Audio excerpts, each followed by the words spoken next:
Hey there, health and wellness fans. Good evening. Welcome to episode 16 of the 𝗧𝗵𝗲, the podcast that's changing the way men think about their health and wellness and their life, one conversation at a time. I'm Tony. This is Rob. How are you, Rob? Pretty good. Episode 16. I mean, we were just talking about this. Yeah. It feels like episode 6. Yeah, it goes by fast, but we never run out of topics. There's always something we're thinking of. And very true. Yeah, absolutely. This is an exciting topic. It's very I exciting. happen to like this because this is what I try to do. So, well, you're not only our co-host, but you're an expert. I'm an expert in this. You travel more than anyone I've ever met. Probably true. And I've known you for 32 years now. So I've learned from you. Yeah, very few things. Very few things. I've learned from you. Nothing from you. That's it. All right. Yeah, stop traveling. Yeah, exactly.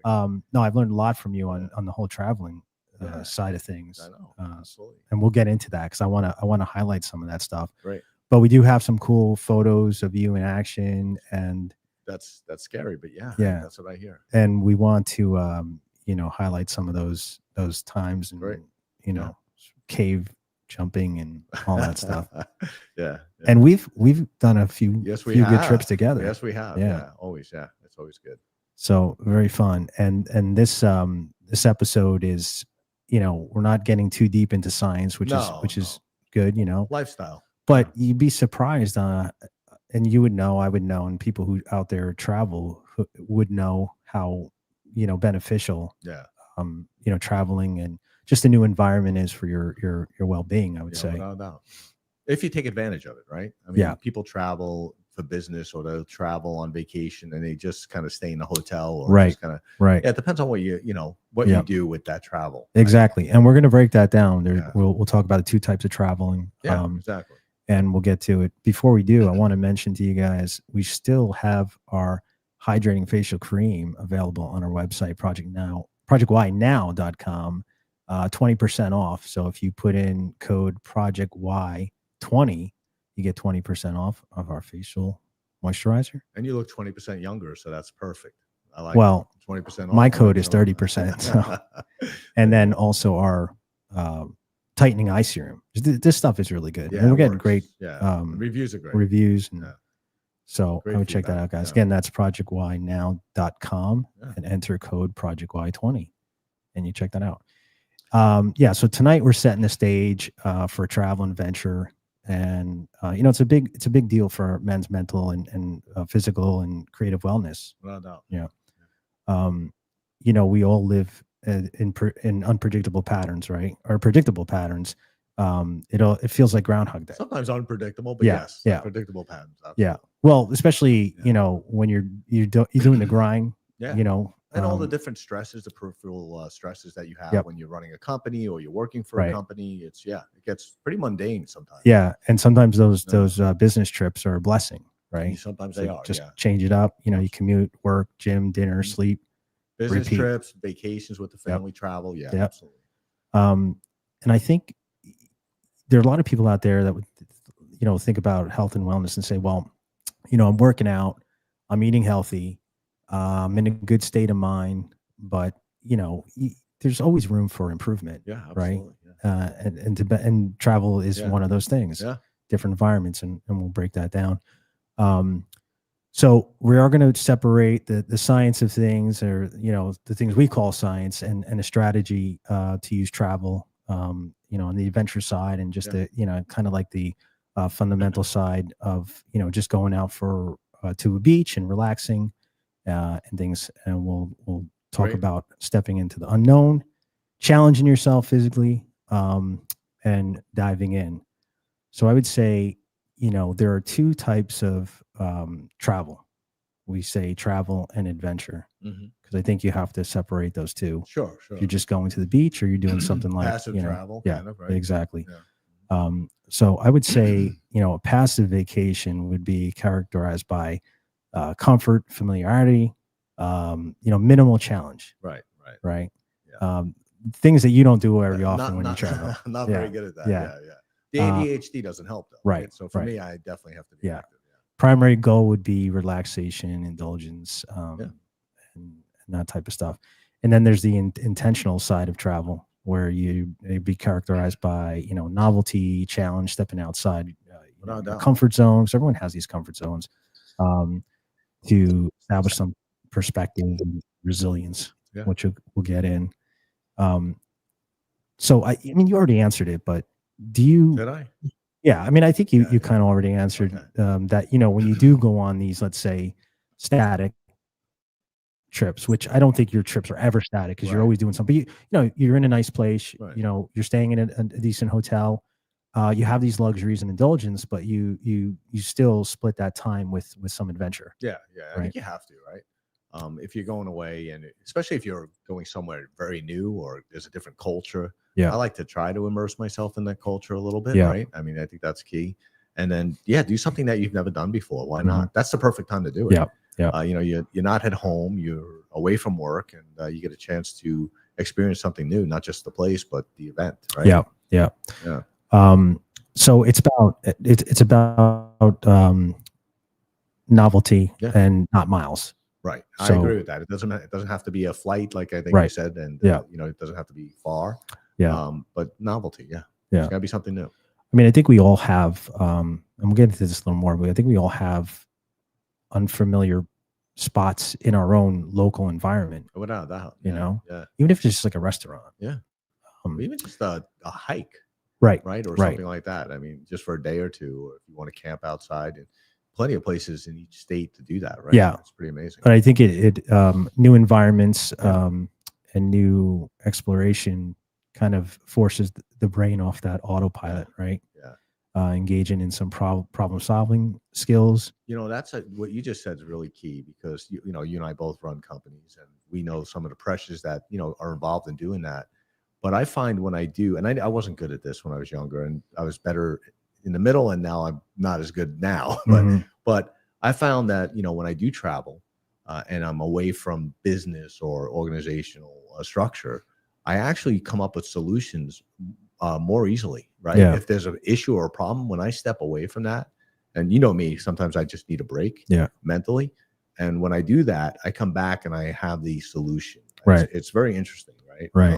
You struggle when you're in the 9 to 5 or 9 to 10 or whatever you're doing, right? Because you work 1 to 5 most of the time. You know, you struggle to find that answer sometimes because you're in the minutia. But when you step away and you're doing something different, not even thinking about it, you forget about it almost. You just kind of, you're doing your thing. You're hiking, or you're, I don't know, riding a bike or whatever it is, right? Or swimming.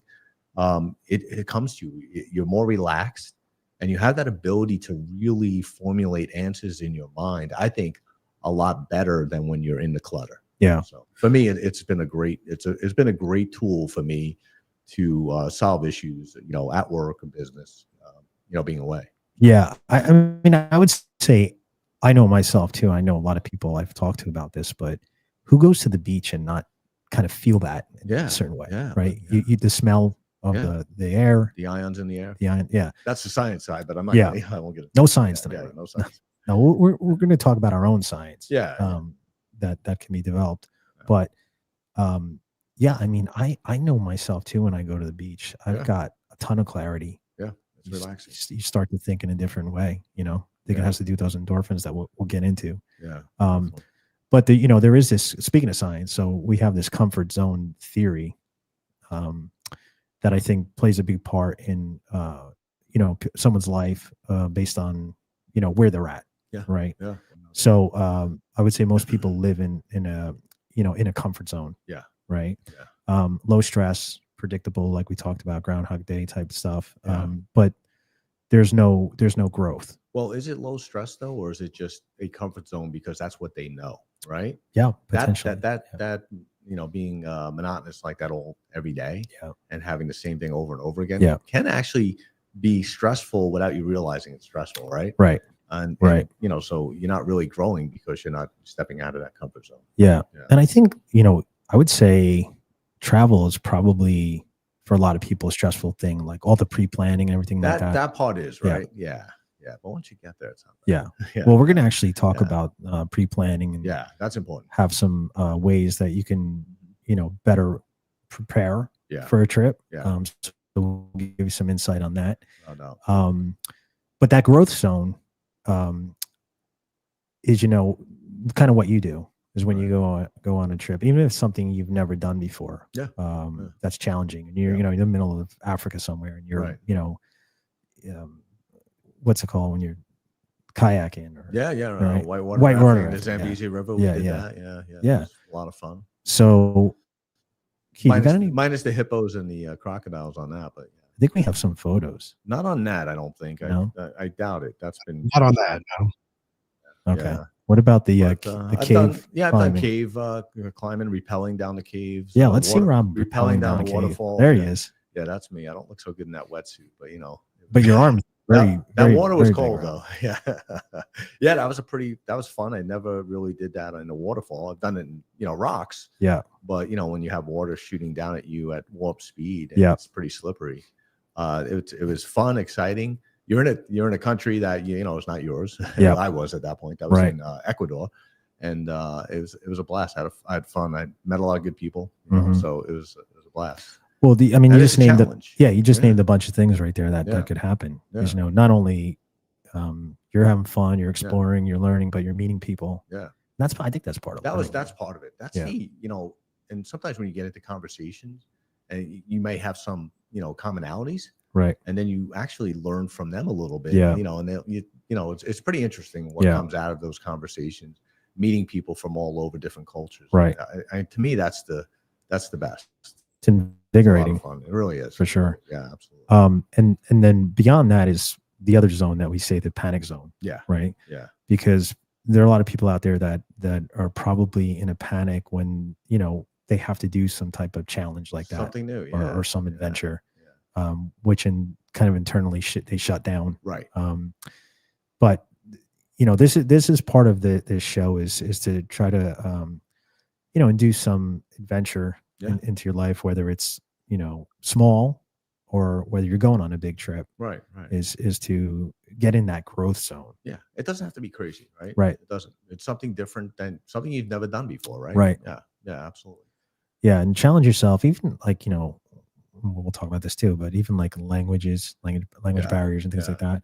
I find that challenging. I do too. I mean, you don't want to be in a situation where like you get in a car accident in the middle of Russia somewhere, and like you don't know the language, and you're like stressing out. But it is nice to, like you said, immerse yourself if you can. If you can, yeah, I agree. Yeah, if you can, it's true. Yeah, it's hard though. So not everyone has the patience, linguistic side of them either. Well, but and if you can learn a couple of words, though, you're pretty good. And a lot of people speak English. And not all natives of those countries have patience with especially Americans. It's like, oh, you're coming here and don't know our language. Yeah. Right. Yeah. But it's pretty friendly most places, most places. Yeah, for sure. So I guess the science side of it is, and we're going to talk briefly about the science side, but dopamine spike. Yep. Right. Yeah. And what does that do? That helps decrease your cortisol, right? Which is a stress hormone. Yep. So if you can increase dopamine, and that we call it the fun drug, the endogenous drug, it's in your body. Yeah. It definitely helps out a lot. It reduces stress. Yeah. And then it pushes you to that next adventure. It does. It really does. Yeah. You want more. Once you've had that adventure, that's a good point. Once you've had that adventure and you felt it and you feel great coming back to we'll call it your normal life, if you will. Right. It does. You can't wait for that next adventure. You really can't. Like I'm always planning, okay, I want to do something, or at least, a lot of times I'm planning I want to do something. Right. Depending on how you're feeling, but it's exciting. It's exciting. And then there's the endorphin rush. Yeah. Which acts as a natural pain and stress reliever in itself. It's amazing. Yeah. And then we have neuroplasticity, which that chemical rush kind of rewires the brain. Rewire the brain. Yeah. You absolutely rewire the brain. Yeah. That's why a lot of times when you get back from a vacation, this, right? You just feel so good going back, and you're there, you're home. It's not like, oh, you're not stressed as much. Accomplished. The first 3 weeks are amazing, and then you're back into the fold. But it's different. You feel different, right? Yep. You feel healthier. You feel vibrant. You get better sleep probably too, right? When you're doing that. But and then you get back into it, and that's why you got to plan something else. And it doesn't have to be, again, long trips. It could be short trips. Yeah. Right. Well, it's it's one of those things where you're in these daily routines, and you know, it's efficient, but you see the same scenery over and over. Yeah. I mean, we all do that. We wake up, go to the gym, come to work, go home, and we have to break it up. Yeah. But, you know, little things too, just, you know, besides the sights, but sounds, you know, different problem solving tasks. Smells, sounds, sights, problem solving tasks, all that. You brought up a good point, like the scenery. We're in California. Yeah. And California is sunny every day. Yeah. There's a lot of mountains. It's desert. It's hot. And sometimes we see a lot of smoke. Yeah. But that's hopefully not this year. So, you know, but millions of people come here. Oh yeah. No, it's to do what we get away. Right. So we're getting away because we're so used to it. Right. Yeah. So yeah, we get away. So for one trip I did ice caving, right? Climbing in the ice caves, with some, you know, ice cleats, if you will, spikes, in Alaska. And it was just a great little, thank you, Keith. See that? There it is. It was look at that scene though, to be in there, right? In that tunnel of ice and just to see what nature makes and what it develops over time. It's so surreal, right? And you remember that image is in your head. Yeah. It was pretty cool. It was a very exciting, very different landscape than what we're used to. So it took me out of my element, you know. I don't see any gray hairs in your beard there. Yeah, that might have been a while ago. Not that long ago. Gray came on fast when I started working closely with you.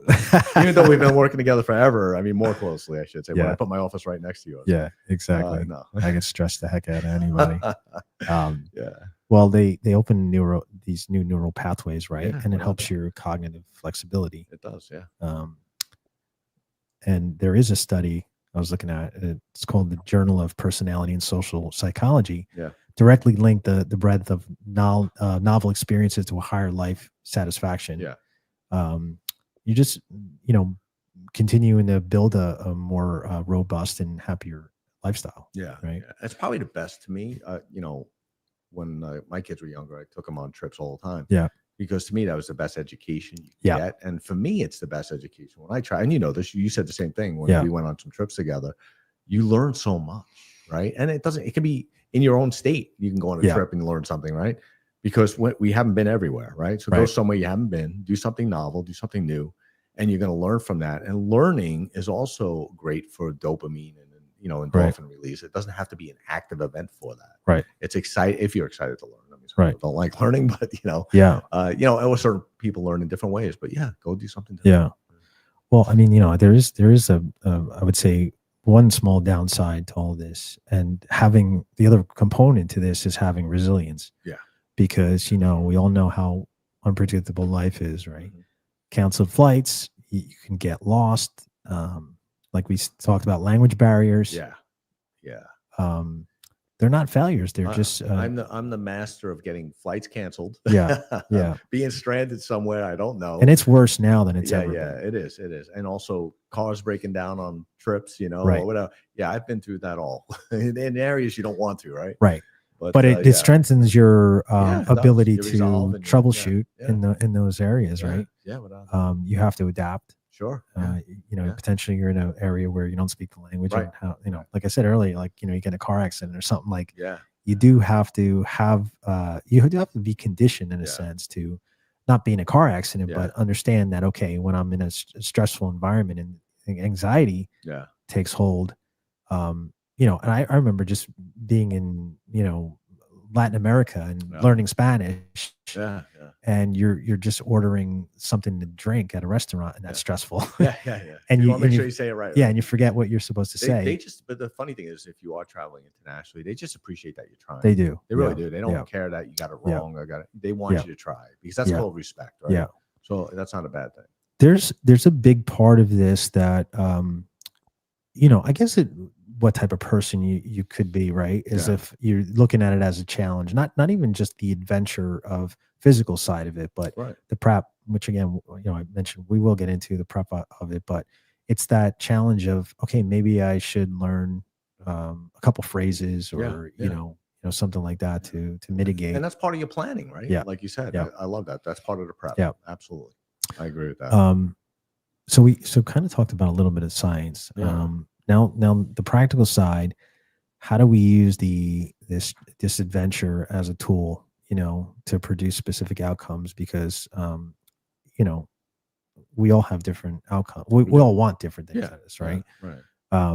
So we use it as, trying to break this monotony of our day, and it forces everyone to kind of present a moment as you navigate through different surroundings, and this is a form of active mindfulness, right? So there's observation as meditation. So when you're in an unfamiliar place, your senses are heightened. You notice the architecture, the way people interact, smells from a bakery potentially, right? It's funny you say that, because that does happen, and you get this sense of euphoria in a sense, right? Or it's very cathartic because you are in some, for me it's landscaping. I love, like, whatever. Keith, I think you have a picture of the Andes in Peru near a lake, and I hiked. It was a couple of days, and we're hiking in the Andes, and you're in snow one level, and you're in sleet and rain in another. But just stopping and seeing the landscaping, right? I took this picture, when I was hiking, after I got saturated by a bad hailstorm. But so we were hiking in the Andes, a bunch of people, and I took this picture, and we were just sitting there, just in awe, because you worked so hard to get to that spot. And there's the reward, right? There's a reward at the end of almost everything you want to do, right? If you see it, if you're willing to see it. And this was just like an amazing place. And you blew it up for me, thank you, and put it in a big picture in one of my offices. I appreciate that. Beautiful picture, but really just being there and smelling the air and just seeing the landscaping was just pretty amazing. So you're right, and it could be a bakery, it could be food that you've never smelled before in a foreign country, or whatever it is, right? Anything. I mean, nostalgia can spur up at any point. But the power of awe, I mean, you just kind of explained it all. But it really does, I guess, minimize like some of the stress you may be having, or takes it down a level of, really, I'm looking at this unbelievable, majestic landscape, and I'm thinking about some email that I have to send. It means nothing at that point, And I think I think it's more important, this subtopic right here, than people realize. Is like getting out there and utilizing that as a tool, as we discussed, to be able to overcome a lot of these. I don't want to minimize it to someone's, if it's really important to them, but it does help. It does. Medicate. And everybody, I think what you just said earlier, everybody's different, right? So some people can do that and sit on a beach and just meditate and think. If I sit on a beach, I'm thinking more about the stress than less. Believe it or not, that's just me, right? So, but me going on a treacherous hike or mountain climb and getting to that goal, now I forgot everything. First of all, I'm cursing the guide out or somebody out because I didn't realize how hard this was going to be. But at the end, I'm like, holy, this is great, right? And I forgot everything because my mind has to work differently when I'm challenging myself actively. And some people could do that, like I said, passively. If it's a beautiful landscaping, you could sit at a beach and just relax and meditate. That's not me. And that's not everybody. So you got to find what works for you. You really do. Didn't you, when you said that, I just remembered, didn't you tell me someone fell out of the raft? In the 𝗧𝗵𝗲, which was all right, because if you get in before the rapids end, the hippos can't get you. Oh, geez. But the crocs might. No, that was and she was pretty much an expert rafter, but it happens. We were in a 5+. We did extremes, right? And she fell out.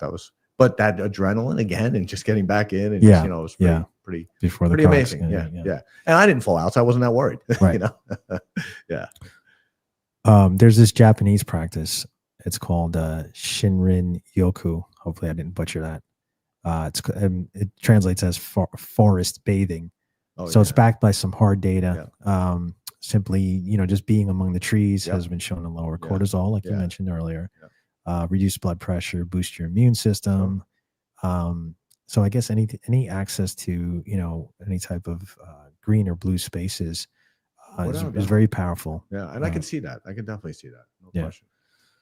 So resets our stress, but where does our creativity come into there?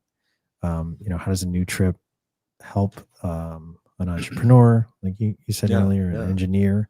But I think it's all about just those new inputs and how we integrate it into our life, and I had a question. What works for you? I mean, are you more of it? I think I know the answer to this, but what gets you going from a creative side? Is it, just kind of being isolated in a calm place? Is it adventure? And it could be both, right? It could be a hybrid of that. So what works for you? What have you I think I love it all. Yeah. I do love the adventure. I'm not the type of person that'll say, hey, I'm going to, this country to skydive or something like that. But I would definitely adapt to that if like friends were there, we did plan it on the spur. But I love going to cities. I love going to countries that have architecture and culture and, learning about history.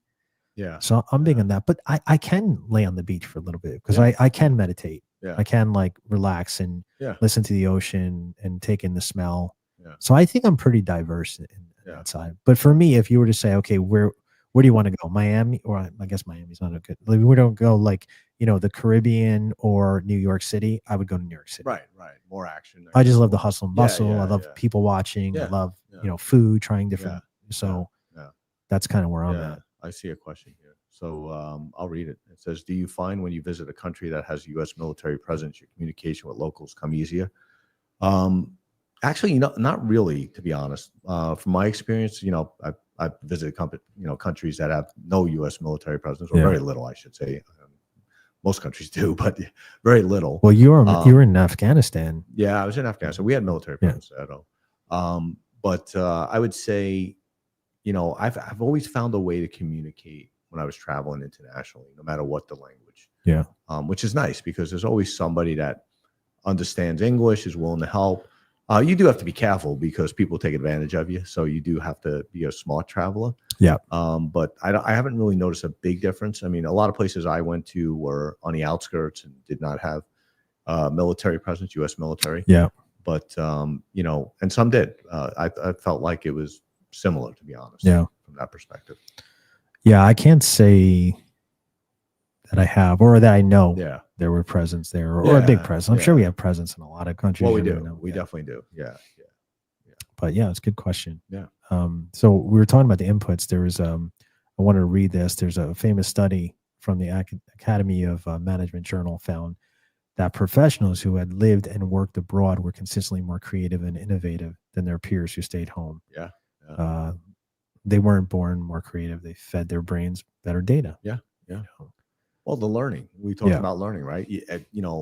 Additional stimulus to the brain, you're rewiring the brain, right? To learn more, and you're networking differently. Here, you're staying in your country or your state, and most people don't even move out of their town, but you stay in your state and you're learning the same things over and over again, the same habits, the same patterns, right? There's no new patterns that are create a stimulus for the brain, to really even try to rewire it. But when you travel, it forces you to think differently, not so in the box from where you live or grew up or whatever it is, right? Right. This, even moving from the East Coast to California, change your whole thought process because it's a very different. Right. It's a different. They're different states in the same country, but they're like different countries. Yeah. I mean, if you will. And that's obvious when you move from one area to another, right? Yeah. Even in the U.S. And the U.S. is such a huge country. It is so big that I always make this analogy, like if you put and you can find this on Google too, if you take the United States, the size of it, and you overlap it onto Europe, it basically stretches from Portugal all the way to Eastern Europe, like close to Russia. Think about that. If you're from Portugal and you say, hey, I'm going to go to Ukraine and talk to someone, you're just in a totally different culture. We're lucky that we are different, but we are very similar. Where if I'm from New York, you're from New York or the East Coast, and we live in California. So we know that we're very similar, but there are a lot of very different. And there's so many places in the U.S. to travel that are just beautiful, amazing, that take advantage. Like we said, you don't have to fly, but some amazing states you can get. You can drive across country, right? I mean, it's not that difficult. I mean, if you don't mind. And you stop in places, it's amazing how beautiful it is. It's so untapped. Yeah, I think I've been to, I would say 40, to a lot of states. 40 or 45 at least. Well, but 46, Canada. True. But yeah. Yeah, it's funny. But yeah, I think, we were talking about, experience it. I guess don't just experience it. You got to capture it too. And, a lot of people would say they do that by, taking photographs. But, I've been to places where I've taken my sketch pad and just doing some sketches of the scenery or some architecture or stuff like that. So you could bring a small notebook. There's iPhone. You just take pictures. You take pictures. Yeah. That's what I like to do. But you should journal it to a point, whether it's pictures or not, and give yourself inspiration to, number one, learn. Number two, maybe there's something when you get back home, it's, I wrote this down and then I forgot to do this and I want to do this. So it gives you some encouragement to go again and try to and that's a great time. I like what you're saying, because it's a great time to recreate your goals in life. Yeah. When you're traveling and you're away from the muck, I call it, right? When you're away, it's a great time to kind of, look back and say, am I doing what I really want to do? Is this, is this the outcome I want? And I'm not, I'm not saying I'm great at this. I'm just saying it is a great time to do this, is to rewrite your goals in life, or just even little things that I was going to do that 20 years ago. I didn't do it. You know what I mean? Because you have time to think about that and kind of reflect on it. Yeah. And I think reflection is really important for growth as well. Yeah. Because you get to a point where, I know I've said it, is like, oh man, I wish I would have done that. Yeah. And so I all the time, right? Look at these opportunities that I have now. And even if I have a barrier or an obstacle I haven't overcome, or other, it's a schedule conflict or, something that I have to kind of circumnavigate to, I try to do it. Yeah. Because I hate living in that regret of, I should have gone, because I know the consequences. I know the rewards. Yeah. Right. Yeah. Absolutely. We have another question. Yeah. I can't read it. Do you find it's better to travel a day ahead of any meetings on a business trip? I do like that. Oh, I always do. I sometimes will fly in and have the meeting that day. Even if I fly to Europe, I'll have the meeting that day that I fly in. But I always leave extra time. I'll stay an extra weekend or extra couple of days, because I do want to acclimate to the culture. Right. It is better to definitely fly in ahead if it's time change. I think that's always good, even if it's not, right? You get to settle down, you get to acclimate a little bit. I always like flying ahead of time if you can, absolutely. But definitely, I always make sure, business trips are a pain in the ass for the most part, right? To be honest. Yeah. So I'd like to add some leisure time, I call it, and really just explore, experience a little bit and have fun. Yeah. And I think that's really the key, right? Because if you get a chance to travel on business or vacation, right, you maximize that trip, right? Yeah. So that's kind of what I do. Well, we have the luxury to do that. Yeah. Some people can't go to New York for like one day. Yeah. And I've done that. Look, I flew. Yeah. I flew because I coach football. I coached, my son actually coached in high school football, my son, and we had a football game, and I flew to Taiwan for a meeting. I flew back the same day. I mean, not the same day; it became a different day because you lose a day there and you lose a day back. But I did it. I went to the meetings all day and then flew back at night, and that was a crazy trip. I wouldn't say anyone should do that, and I was younger back then, but I get that. Sometimes you got to fly in and out. Yeah, it sucks, but sometimes you got to do that. But that's not the trip we're talking about for reflecting and relaxing. No. That's a very it brings up actually our next topic, which is like no excuses. Right. So you have to do. There's no excuses, and whether it's forcing yourself to go, or I agree. Yeah, forcing yourself to do a Taiwan trip in a day. You have to do it. But I would say I did watch 10 movies on the flight though, so you got your _Cisco and 5 there, 5 back. Right. I think the other thing too with travel, a common misconception is that this type of travel is only for the wealthy and unattached. Right. I think this mindset can be shattered by understanding that travel is accessible regardless of budget or lifestyle. Yeah. Because again, it doesn't mean distance. Yeah. Right. True. No, absolutely. So you can drive to a beautiful place and camp if you want. Right. If you don't want to pay for a hotel. Right. I've done nice places and I've done not so nice places and out on the dirt and camping. Right. Which actually sometimes I prefer, to be honest. I enjoy that. But you know, yeah, you like you said, you don't have to travel distance. You can travel short. You can make it, you know, make it fun. But not the dirt in your yard. Well, you know, not the dirt in the yard. Yeah, yeah. That was a different reason. Yeah. The micro adventures. Yeah. Or some people call them like I like that micro. Yeah. Some people call them like staycations, right? So a micro adventure, I would define as like a short, you know, inexpensive. I was going to say cheap, but that's not. I think inexpensive is a better term. Yeah. Local, just a break from your routine. You know. Exactly. We all have sometimes day trips, like you said. Yeah, right? yeah. I mean, we all have paths somewhere in our town where you can take a little hike. Yeah. Watch the sunrise. You know, kayak in a local lake.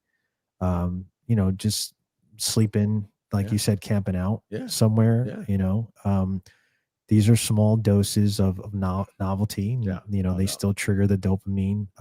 They have those neuroplasticity benefits that we talked about earlier. Last night, by the way, would have been a great night to sleep out camping. It was beautiful. It was clear, and then we had the meteor showers. Oh yeah, they started around 10:30. Yeah, o'clock. Yeah, I did look for. I couldn't find them. Yeah, I was asleep, but anyway. Yeah. Or in Los Angeles, the smog. Yeah, kind of. Actually, not where we are. We're in the mountains a little bit, so it's not too bad. Yeah, it was pretty clear. But you're right. I did notice, though, speaking of that, last year at this time, the sky. I mean, there were so many stars out. Last year at this time. I know there's, you know, it shifts a little bit, but it's been a really dreary. Well, it's been more, you know, I would say more cloud cover, marine cover. Yeah. Or maybe it's smoke. I don't know. Yeah. You know, we are in California. There's always like 50 fires at a time, right? So it does cloud it out quite a bit. Exactly. Yeah. So at the end of the day, you know, you don't need a passport, I guess, is the You don't. Is the way to go. I think the percentage of Americans that have passports is pretty low. I think it's somewhere below 20%. Wow. Yeah, I was surprised by that number. Doesn't seem like that when you're at the airport and traveling internationally. Right? But I was surprised by that number. Yeah. It's maybe Keith can do some data check on that. But yeah, I think it was pretty low. Yeah. Just like people that I think you grew up with and I grew up with that still live in the same town they grew up in. And there's nothing wrong with that. So, but people have different, you know, and they don't like traveling and they don't want to, they don't want to go on a plane. You don't have, to your point, you don't have to go on a plane. You can drive, you know, 2 miles down the road or 10 miles and go on a mountain. Become a tourist in your own town. Yeah, I think that's a lot harder for, I mean, we're not Los Angeles. I mean, it's just huge, but I would think people in smaller towns, it's a little harder to do. So you can maybe drive to a few towns over. But I just think about the enormous amount of opportunities in Los Angeles. I've been here over 30 years and I still have done a fraction of the stuff that, you know, you can do. Yeah. Likewise. I mean, there's so much to do. Yeah. I was just thinking the other day, someone asked me about, you know, fossils in California. I'm thinking, you know, I've never been to the tar pits yet. Yeah, tar pits, and that's like right down the street. Yep. Which is pretty cool, actually, if you think about it, right? The history there, it's pretty amazing. So ChatGPT says that 48% of Americans 48% have a valid passport as of 2024. Wow, more. They're trying to get out, I guess. I don't know. Yeah. Crazy people. All right. So I didn't know it was everyone's heading to Mexico. Yeah. I knew it was low though. It must have really increased recently because I saw a statistic about a couple of years ago that was low. Yeah. All right. Still 48% is low. I mean, overall, if you think about that is low. People, you know, more than half the country hasn't been out of the country. Yeah. You know? Yeah, that's interesting. Oh, I see another question there. What does it say? Of all the countries, I guess that's me. I visited. Okay. Thank you. Now I can read it. What country did I find the most difficult to adapt to the culture? Oh, that's an easy one for me. That's probably the easiest one. Haiti. Haiti was probably the most difficult, to be honest. It was, they're probably one of the worst places I've been to in a lot of ways, and one of the nicest places because of the people. Yeah, some people, but anarchy there is chaos. It was very difficult to acclimate to the way they did things and the culture, and you know, besides the machine gun fire going off overhead, but you know, I would say that would probably. That's a very interesting place. Yeah, you have Haiti, and then you have Dominican, which is I don't know if it's first world, but I would say it's probably second world. Oh, it's definitely second world. Yeah. It's close to the first world. Yeah, because it's vacation spot, right? And you split that in the middle, same island, right? And then you have Haiti. That's It's very different. Yeah. Different. It's sad there. I mean, we went there to attempt to help build health clinics and schools there. And, you know, a lot of the stuff that we brought to donate and we're bringing over, we're getting stolen all the time. So, yeah, I mean, they just didn't care about helping the country. They cared about selling it to the, you know, other side. So, right. Yeah, it was pretty interesting. And I know we talked just a little bit about this before, but you do have, being modest, you do have a charity that I've been working in Africa for over, you know, maybe 20 something years now. But you did work in Haiti too. Building schools in Haiti. We did that. Yeah. So yeah, we definitely do that. We'll do an episode on some of the charities. Don't tell me what to do. No, we do. We've been talking about it forever, but we do have. We've done a lot of work in Africa. You should share that. Yeah. And you do share that with your family, because I know. Yeah. Your wife and absolutely. You know, your kids have done that. They did that. Yeah. And I think that's the good transition into, you know, going into the family side of it too, to venture, because bringing kids, like I said, when I was, you know, younger and my kids were younger, we traveled all the time, and they learned so much. Yeah. And they did things they never expected to do. Right. Which to me is really important. Right.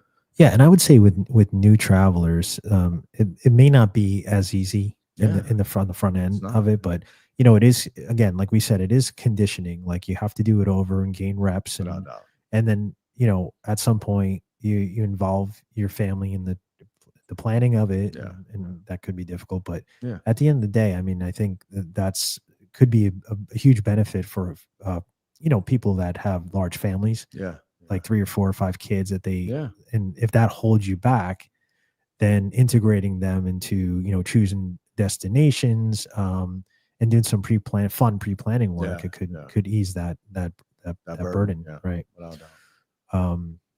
No question. And then, you know, if you are solo, because I know myself, there were times where I would travel alone, and it's intimidating, especially if you're going somewhere where there's language barrier or something like that.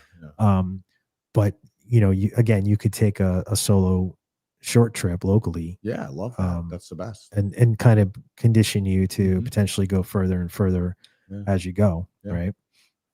Do like a 24-hour or 30. It's actually fun. It is a little bit intimidating sometimes, but once you get through that, and once you do it once, I think you get, you know, it becomes addicting, actually. So, okay, let me go see this. I want to explore this. And you don't have to worry about organizing anybody else. Right. You just go. Right. So you can just do whatever. I want to drive from Germany to Austria and, you know, hit a ski lodge. You know, I'm going to do that. Right. Or hang out on the Autobahn and drive 1,000 miles an hour. Right. This isn't beer, by the way. No, it is water. I did see you pour water in there. Yeah. Well, I'm just thinking, I got a red Solo cup. That doesn't look great.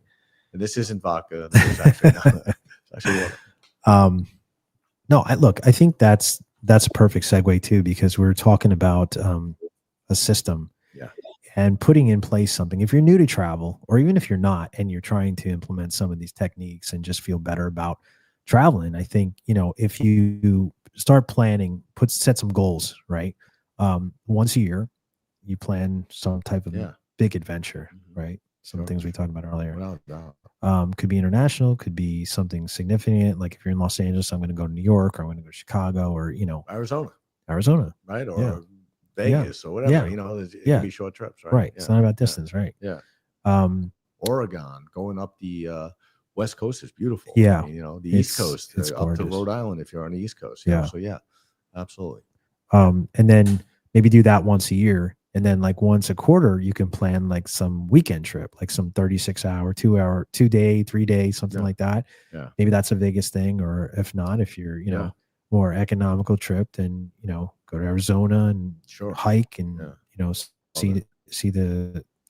you could see the sights. Right. Absolutely. Do a road trip, camping. And then once a month, we recommend taking a micro adventure, right? So if it's somewhere local, maybe an hour or two. Like I still do. I love Santa Barbara. I mean, it's close enough. It's an hour drive for me now, not bad. But it's just enough of a getaway. Well, it's a different world. It's a different world. It's funny like that, right? There's places that you're in your town, you're in your niche, and you drive an hour away, you feel like you're in a different world. And that's pretty cool. It feels good, right? And they're just some places, I mean, I can't explain it, but I know you have them too. But it's just being I would say moderately frequent traveler, I would say there are places that just automatically just give you solace. You know what I mean?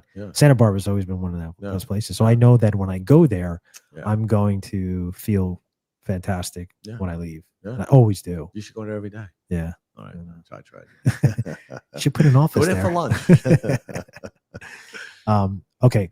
So we're going to talk about, preparation, couple effective things to follow before, during, and after. So before preparation, I would say, define your purpose. What do you want from this?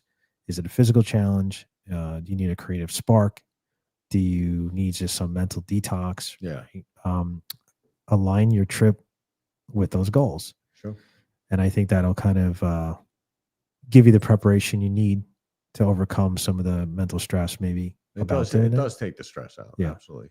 It gives you something to do too. I mean, that stuff, it's not like you can't think of that stuff overnight. You got to, kind of plan and use, if you have to, use a travel agent because they know the ins and outs, depending on where you're going. If it's a very, adventurous trip. Yeah.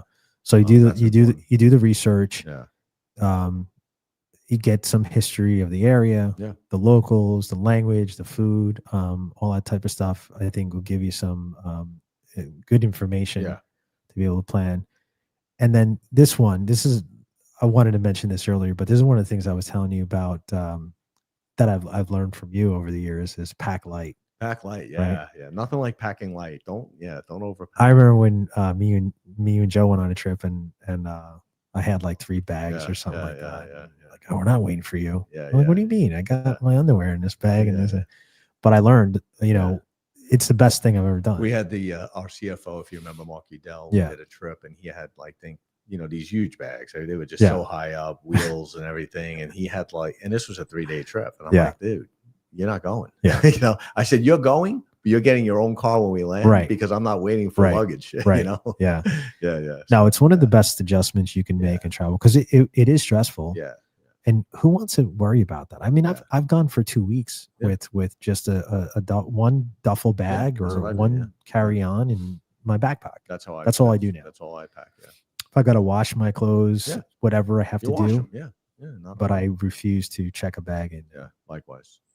Yeah, checking bags are these days especially. It's a nightmare. Yeah, you're guaranteed at least a 50-50 shot losing your bag. Yeah, and I've lost bags. I was in a remote area in Africa. We landed, and my bag was still in Johannesburg for the whole week. Jeez. And so I had only what I was wearing, and there was no stores, there's no Walmarts or anything like that. So I'm sitting there and I'm washing clothes every night now, right? Because there's nothing else you can do because I checked the bag in. So I learned my lesson really early on. That was years ago. I mean, traveling is so miserable these days, like with just the logistical side of it.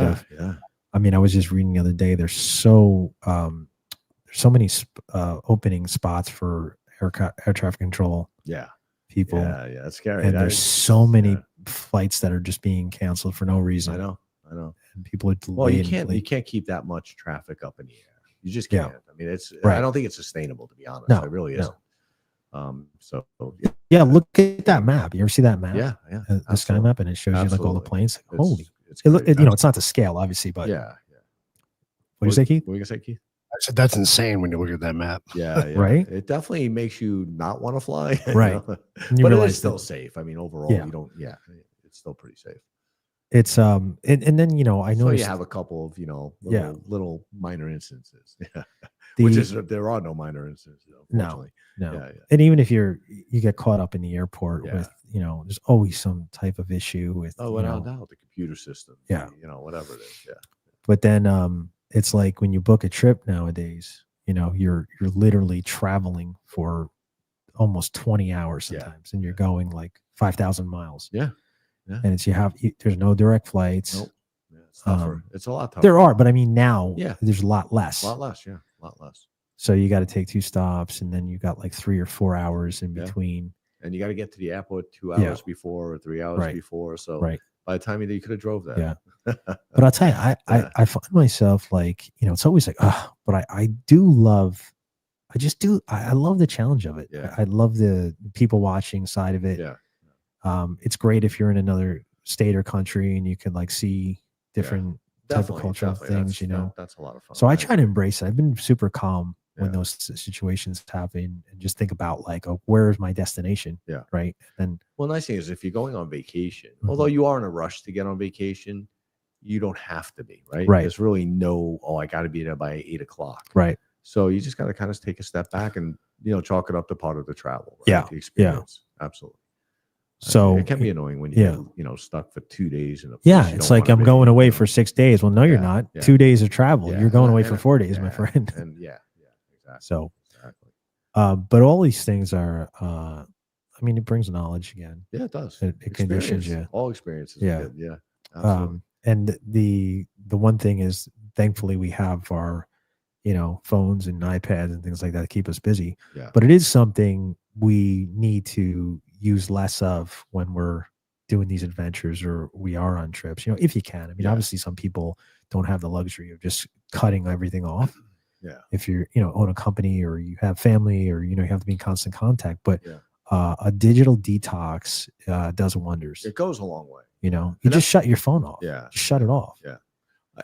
I have trouble doing that, to be honest. I'm not going to lie. So except when I call or text, I just decline. I didn't say phone was off, Tom. Sorry, Tom.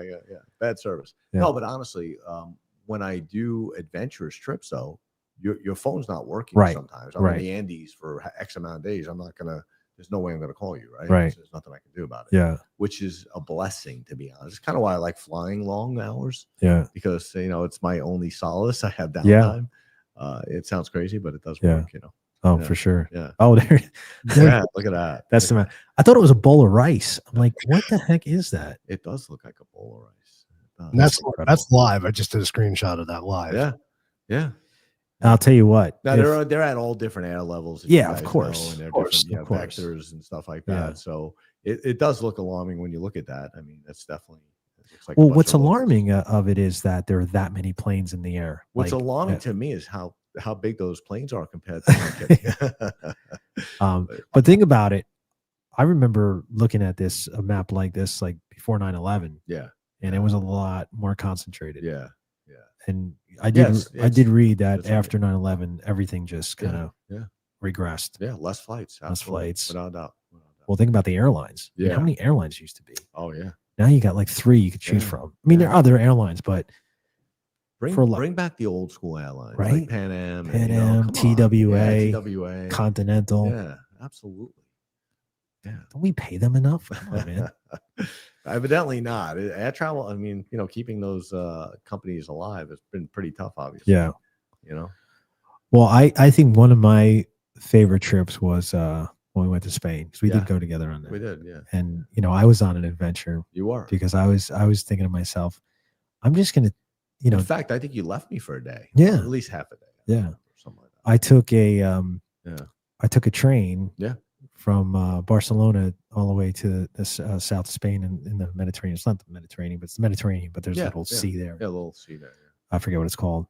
And I knew a few phrases in Spanish. Yeah. And I went to the terminal, I got a ticket, and I just sign language my way and begged and pleaded. But I took a train. Yeah. Just a commuter train all the way down there, and it was a good feeling. Yeah, it's cool. It's a great feeling. And then you get off, right? Yeah. Then you get off the train and you're like at this exit, and then I had to find my way to the beach where I was going. Yeah. And that was even a worse task, because now you're just randomly finding people on the street and asking for directions and stuff like that.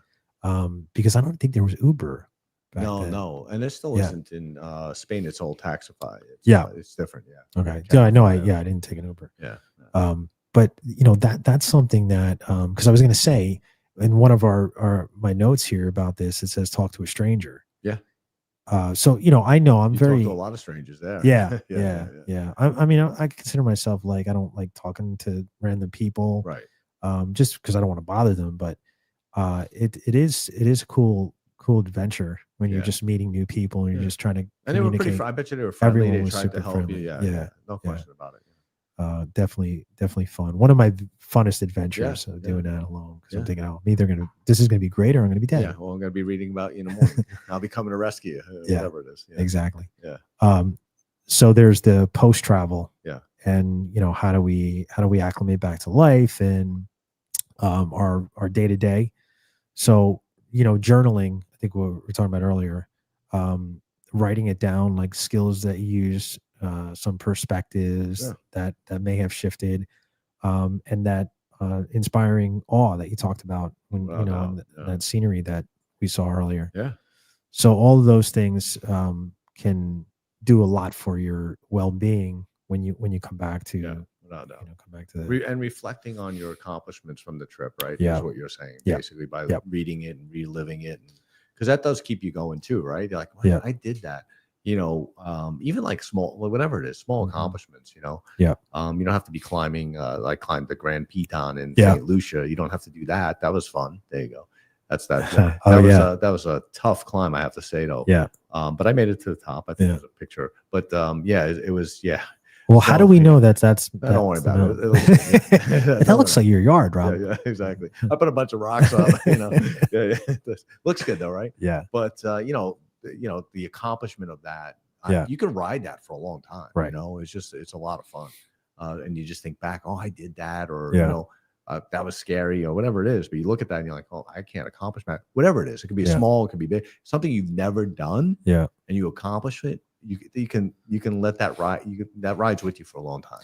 Well, taking a train. You're talking about that right now. How many years later, right? Yeah. Because that was an experience. That was an accomplishment for you. Right. So. Well, you know how crazy we both got when we first climbed Coco Head. Yeah, Coco Head. I mean, that was pretty cool because you actually did it a couple of times. I did a couple of times. Yeah, and then when I went out with you guys, and you actually ran up it. Yeah, which was pretty good. That's when I was in a little better shape. Yeah, or just younger. You did good. You were younger. Let's call it like it was. Yeah. What a cool experience, because not only is it just like this cool hiking trail, but it it had a big significance in the World War II. The pill boxes up top and the history behind it. I mean, that's the other thing, the history in every country or every state, every town has its own history, right? So it's pretty cool. And I never knew that, until I get up there and you're in the pill boxes and you read, there's plaques down there and you're reading, and people are writing notes and letters, carving letters into trees and things about like their veteran family members that died in Honolulu or during Pearl Harbor. So that's a huge quite the mountain too, right? I mean, that train track going straight up, basically, to get to the pillbox to supply them. I mean, that's what they did that for.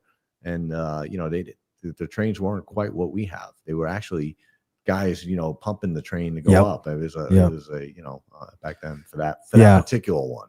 If anyone is ever out there in Hawaii and go to Coco Head, if you're looking for a little adventure, it's really cool. Yeah, it's a good workout. Like you said, it's train tracks, but it's going up, but it's everybody is like, you're dying. It's a tough climb. Yeah, I'm not gonna lie. Yeah. So and that's the thing too, is measure some of the things when you get back about maybe your mood, your stress levels, creativity, and see if that's actually done something helpful, right? We have something, Rob. You're gonna be really happy. We have a checklist. Okay. Yeah, I love checklists. You know how I feel about checklists. I love them. So before we get to the final framework, we definitely wanted to put a list together of what you can do to mentally prepare for adventure, or your micro adventure, whatever it is. So we put 10 ways to mentally prepare for your next travel adventure. Number 1, define your why, not just your where, right? Because I think we talked about earlier, you want to ask yourself, what are you going to get out of the trip? What kind of physical or mental fear you're trying to conquer? What kind of creativity you're trying to, embark on. But I would say that's an important thing before you go. Absolutely. Sets the expectations, right? Yeah. Having some clear intention certainly will make the trip a lot easier, I would say, and rewarding. So, and then like we talked about earlier, number 2, mentally rehearse imperfection, because something is going to happen. Yeah. Right. If it's a delayed flight, the trip's not going to be perfect. You may get lost in the rain. I did that in Mexico City. Remember, I said I'm not going to take the Uber to the restaurant, meeting you and the client. Yeah, I was saturated too. Yeah. But you went differently. Right.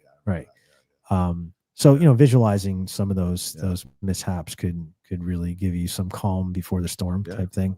No pun intended. So the other thing that I mentioned earlier too, I love people watching. Yeah. So I think learn before you leave. Spend a few minutes on Google and just research the area you're going. Study the people. Study the culture. People. Yeah. Number 4, learn some key phrases, terms, words. Obviously there's a language barrier. If you're going to like England or you don't need to worry about that. Maybe the curse words is a little different.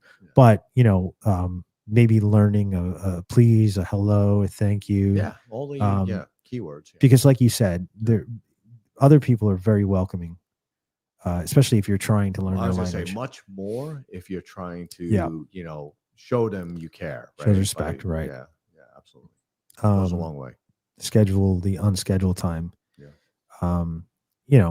It's tempting to create like a minute by minute itinerary, but go outside your comfort zone a little bit, right? You need some free time. Just block out some afternoon. Plan it and just go do something. Yeah. Explore. Yeah, unplanned exploration. I like. Right. And then the harder thing, like we talked earlier about digital detox.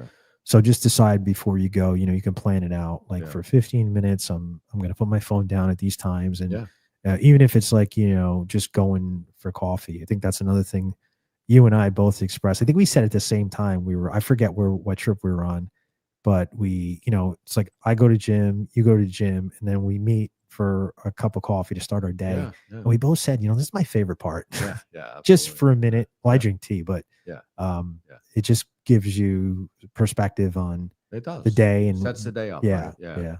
But it is one of those simple moments that like really invigorate me. Yeah, same.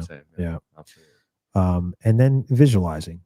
I think that's important, is just kind of spend a few minutes visualizing the best and worst case scenarios, and it just kind of prepares you for the full spectrum of possibilities, and could potentially reduce some anxiety because you're already thinking about it or preparing for it. Because the unknown is the unknown, right? The unknown is the unknown. And then again, packing for mental clarity. Make it easy. Simple packing. Take a bag or two. You trust me. And I know like the ladies out there, they're like bringing 5-6 bags. It does wonders. Yeah, it does. If you just let it go. It's easy. So maybe instead of 5, you take 2 or 3. 2 bags, 3 bags. Right? But guys, you have no excuse. Yeah. You taught me too, rolling your underwear up, your socks. Yeah. I roll that stuff. I can't believe what I can fit in my bag. More room. And if you have shirts you don't want to wrinkle, do it inside out. It works. Yeah. There you go. See all these tips you're bringing. And then always prepare your safety net, which I was going to talk about that. Yeah. Emergency contacts. Without a doubt, emergency contacts. Yeah. It's always nice if you can have somebody that on the ground in that area, but that's not always the case. Right. But if it's a foreign country that could be volatile sometimes, definitely inform. I would inform obviously the embassy that you're going to be there. Right. Yeah. That is important. Yeah. Especially today, there's so much chaos going on. Today, It's hard to travel. Yeah. With that, the U.S. consul, you let them know. Yeah. And they won't do anything, but you let them know anyway. Right. Yeah. And then I think mentally, just decide what you're leaving behind. Yeah. Obviously, you're leaving your job, you're potentially leaving family and friends and things like that, and that can be stressful. Yeah. So without a doubt, letting go is not always easy. Yeah. But you let go to be better when you get back, right? Right. That's really the key. Yeah. So I think framing that and making sure you have that mental clarity before you go. Yeah. And security is good. Yeah. So we have a challenge for everyone. So we're going to close out here, but this is our final ask of you today is, these key takeaways today. Routine, again, provides comfort, but, novelty provides growth, right? So try to stay in that growth zone. And, stepping into the unknown is a biological hack for building resilience, creative and motivation, all that type of stuff. Consistency is key, right? So that the challenge is use that 1 year, 1 quarter, and 1 month framework that we mentioned earlier to practice and see how that goes. So your next adventure could be the reset button for your mind, your body, your spirit, whatever you believe in. It's all good. So I would say great show tonight, man. Yeah. I appreciate, like I said, you're the expert. You're not just the co-host tonight, you're the expert. So we're gonna close it out, guys. I want to thank everyone for being here tonight. Thank you for the questions. We are looking like the 27th. We'll be having Dr. Dustin 𝗵𝗲 𝗦𝗰𝗶𝗲, who's a dermatologist. He'll be on the show. So we'll be talking about skin. It's another thing we want to talk about, obviously, because we're involved in the skincare industry. So if you enjoyed this episode, hit that like button, subscribe, and share it with a friend. Don't forget to drop your questions in the comments below and experiences. And if you have any travel questions, please follow up. If you want any links to anything we talked about tonight, please hit us up. Email Tony@projectwhynow.com, info@projectwhynow.com. And special thanks to RCJ Productions, Keith and Lindsay, our producers. Keith, where can they find you? Go visit us at info@rcjproduction.com. Yeah. So if you guys are looking to start a podcast, if you're looking for some consulting, if you're looking for just some pathway on the audio, video side, please hit Keith up. If you want someone to do your travel planning, no, exactly. Call Rob. If you're trying to find us, YouTube at the Ycast, Facebook Project Y, Instagram, LinkedIn, and TikTok Project Y Now, and you can download our app on the App Store and Android, and check us out on the 27th, guys. Yeah, it should be a good show. It's gonna be interesting. Yeah. Well, we're due for. Yeah, he's gonna tell me how I can look younger, so I'm working on that. Yeah, it's gonna be good. Got to get that beard dark again. Dark again, yeah. No, it's blonde, by the way. I just want to put that. It's the lighting, I think. That is the lighting. Yeah. Thanks again, guys. Please like and subscribe, and see you in a couple weeks. All right, yeah.